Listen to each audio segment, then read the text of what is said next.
Hello friends, welcome to my channel. आज हम पर्यावरण का प्रैक्टिस सेट करेंगे। आप अपनी तैयारी को चेक करिए कि आपकी कितनी तैयारी है और आपको और कितनी करनी चाहिए, और अपना स्कोर कमेंट बॉक्स में लिखकर ज़रूर बताएं। तो चलिए शुरू करते हैं। आज का हमारा पहला क्वेश्चन है, जैविक संतुलन पाया जाता है। जैविक संतुलन किस किस के बीच पाया जाता है? उत्पादक व उपभोक्ता के बीच, उत्पादक व अपघटकों के बीच, उत्पादक उपभोक्ता व अपघटकों के बीच, या फिर केवल उत्पादकों के बीच। देखिए, जो हमारा पारितंत्र है वो दो घटकों से मिलकर बना है, जैविक तथा अजैविक। ठीक है, जैविक घटक कौन कौन से होते हैं? उत्पादक, उपभोक्ता और अपघटक। उत्पादक, उपभोक्ता और अपघटक, ये हमारे जैविक घटक होते हैं। ठीक है, तो इन तीनों के बीच जैविक संतुलन किसके बीच पाया जाएगा? इन तीनों के बीच। तो इसलिए ऑप्शन नंबर सी जो है वो बिल्कुल करेक्ट होगा। नेक्स्ट क्वेश्चन देखिए यहाँ आंसर नंबर ए है, ऑप्शन ए है। इस पर ध्यान मत दीजिएगा, थोड़ी टाइपिंग मिस्टेक है। हमारा नेक्स्ट क्वेश्चन है क्वेश्चन नंबर 2। एक पारिस्थितिकी तंत्र की उत्पादकता का आकलन किया जा सकता है। एक पारिस्थितिकी तंत्र की उत्पादकता का आकलन किससे किया जा सकता है? जीव भार के पिरामिड से, संख्या के पिरामिड से, ऊर्जा के पिरामिड से, या उपयुक्त में से कोई नहीं।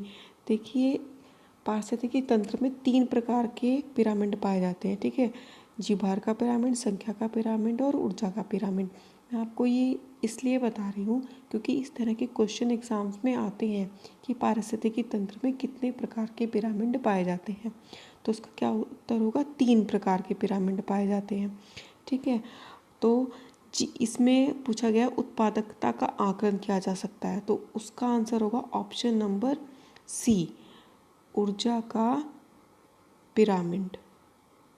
ठीक है, और मैं आपको थोड़ा सा और बताना चाहूँगी इसके बारे में कि जीव भार से क्या तात्पर्य है? जीव भार से तात्पर्य है सजीवों का शुष्क भार। ठीक है, सजीवों के सूक्ष्म भार से है जीव भार से तात्पर्य। और जीव भार का जो पिरामिड होता है वो कैसा बनता है? जीव भार का पिरामिड स्थलीय जो पिरामिड्स होते हैं, स्थल पे जब अगर बात हो कि जीव भार का पिरामिड कैसा होता है, तो वो हमेशा सीधा होता है।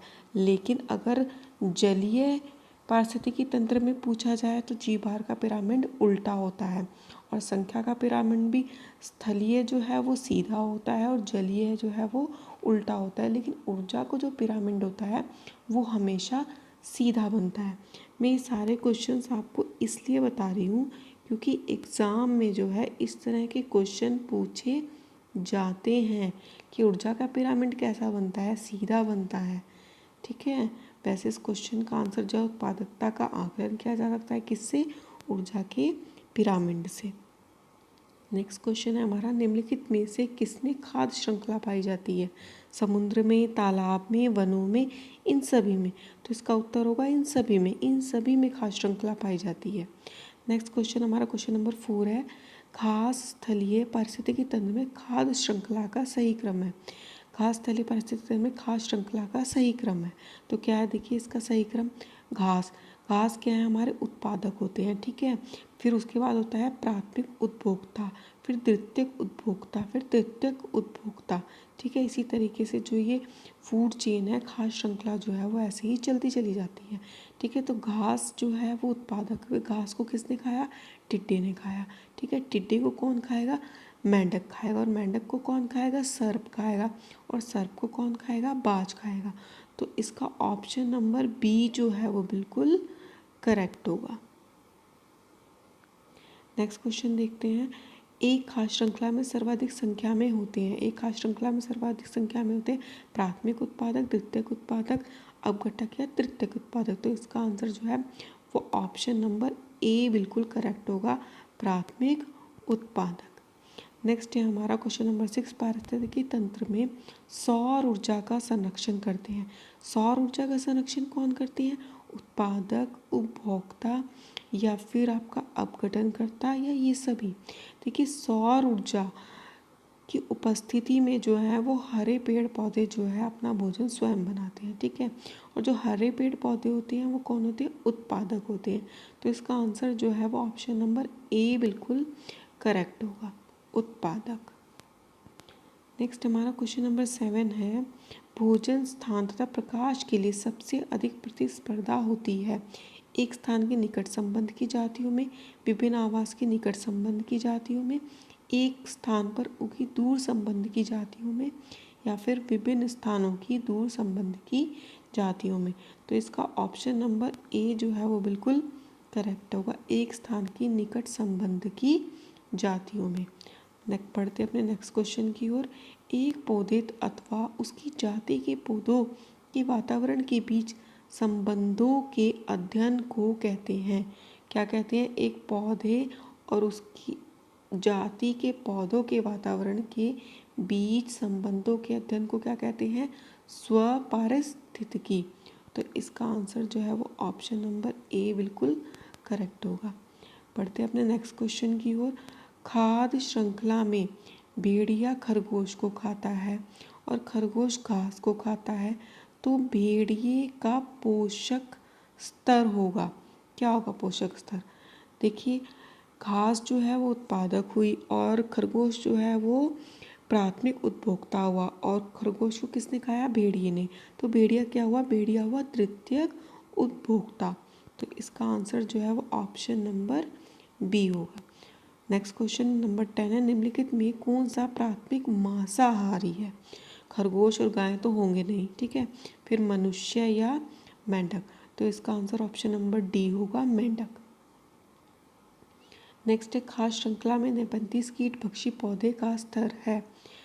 उत्पादक, द्वितीयक उपभोक्ता, प्राथमिक उपभोक्ता या उत्पादक एवं द्वितीयक। देखिए, नेपंथीस जो है वो एक पौधा है, तो इसका मतलब वो एक उत्पादक भी है, और वो कीटभक्षी है, कीट पतंगों को खाता है, तो इसलिए वो द्वितीय उपभोक्ता है। तो इसका ऑप्शन नंबर डी जो है वो बिल्कुल करेक्ट होगा, यानी कि उत्पादक एवं द्वितीयक उपभोक्ता।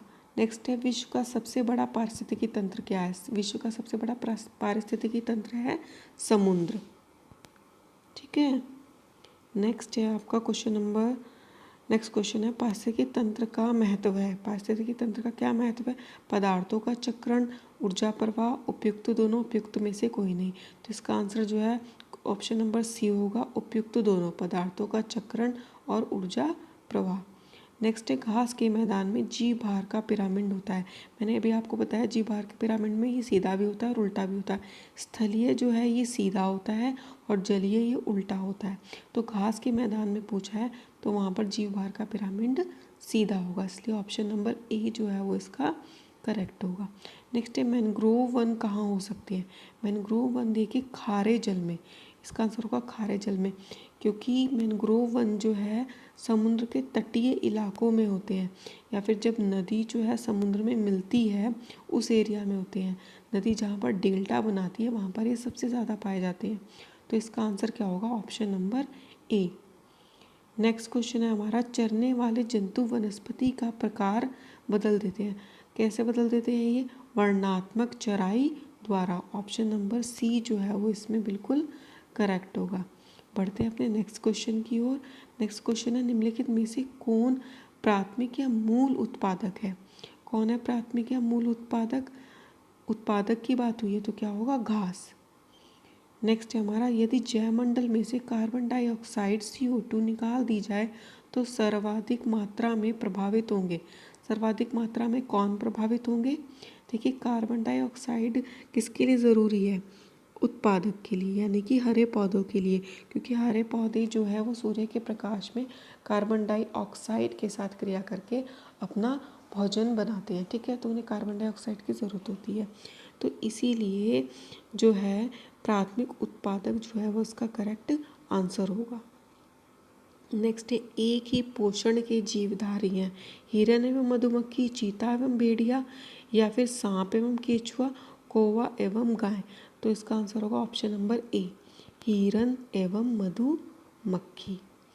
नेक्स्ट क्वेश्चन देखते हैं, निम्न के बीच कोई अंतर नहीं है। पोषण स्तर तथा शाकाहारी, प्राथमिक उपभोक्ता एवं शाकाहारी, प्राथमिक मांसाहारी और पोषण स्तर, या फिर द्वितीयक उपभोक्ता और शाकाहारी। तो देखिए, इसका ऑप्शन नंबर बी जो है वो बिल्कुल करेक्ट होगा, क्योंकि प्राथमिक उपभोक्ता कौन होते हैं? जो पेड़ पौधे से प्राप्त होता है या घास जो खाते हैं, जैसे कि खरगोश। खरगोश को प्राथमिक उपभोक्ता की श्रेणी में रखा गया क्योंकि वो एक शाकाहारी जंतु है। तो इसीलिए प्राथमिक उपभोक्ता एवं शाकाहारी जो है इसका करेक्ट आंसर होगा, क्योंकि इनके बीच में कोई भी अंतर नहीं है। हमारा नेक्स्ट क्वेश्चन है, पारिस्थितिकी तंत्र के दो भाग हैं, पादप और जंतु, घास तथा पेड़, जीवीय तथा अजीवीय, उपयुक्त में से कोई नहीं। तो मैंने अभी आपको शुरू में ही बताया कि पारिस्थितिकी तंत्र जो है वो दो घटकों से बना है, जैविक तथा अजैविक। तो इसका आंसर होगा ऑप्शन नंबर सी, जैविक तथा अजैविक।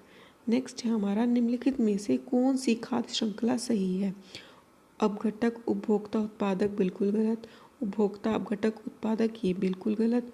उत्पादक, उपभोक्ता, अपघटक, ये जो है बिल्कुल करेक्ट होगा, क्योंकि आप देखिए उत्पादक जो होते हैं वो पेड़ पौधे होते हैं, फिर पेड़ पौधों को जिसने खाया वो उपभोक्ता होते हैं, और लास्ट में उपभोक्ता जो होते हैं उनका अपघटक जो है वो अपघटन कर देते हैं। तो ठीक है, तो इसका ऑप्शन नंबर सी जो है वो बिल्कुल करेक्ट होगा। नेक्स्ट है, द्वितीयक उत्पादक गौण कहते हैं। द्वितीयक उत्पादक गौण किसे कहते हैं? पौधों को, जंतुओं को, पौधे तथा जंतुओं को, या उपयुक्त में से कोई नहीं। ठीक है, तो इसका करेक्ट आंसर होगा ऑप्शन नंबर बी, जंतुओं को। नेक्स्ट है क्वेश्चन हमारा, किसी भी पारिस्थितिकी तंत्र में एक जाति के सदस्यों की संख्या एक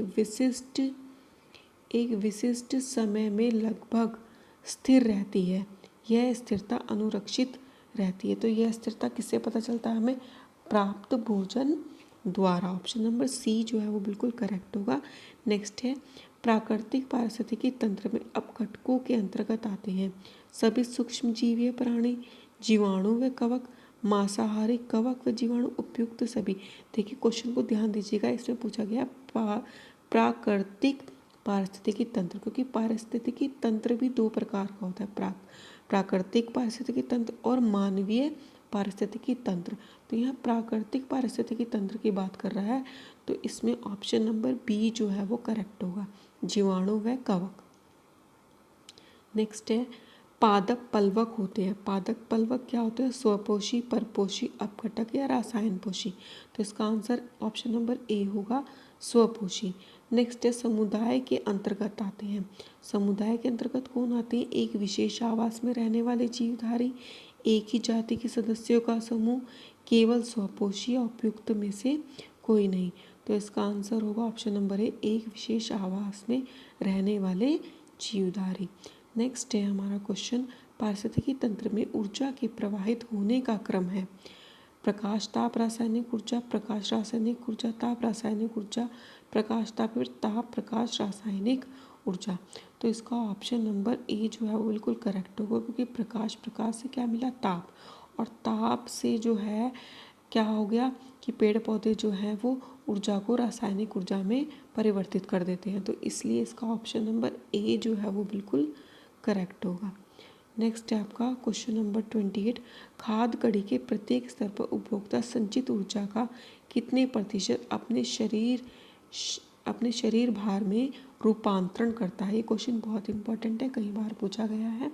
तो इसका आंसर होगा ऑप्शन नंबर सी, 10%। मैं आपको पूरा दिखा देती हूँ क्वेश्चन, एक बार देख लीजिए आप।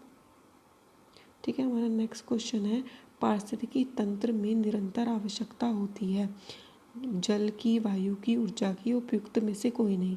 तो इसका आंसर होगा ऑप्शन नंबर सी, ऊर्जा की। ठीक है, तो स्टूडेंट्स आपने जो भी स्कोर किया उसको कमेंट बॉक्स में लिखकर ज़रूर बताइएगा। अगर आपको ये मेरी वीडियो अच्छी लगी तो प्लीज़ लाइक, शेयर, सब्सक्राइब कर दीजिएगा, और सब्सक्राइब करते हुए बेल आइकन को दबाना मत भूलिएगा, ताकि आपको नेक्स्ट वीडियो का नोटिफिकेशन मिल सके। ठीक है, तो मिलते हैं नेक्स्ट वीडियो में, तब तक के लिए बाय।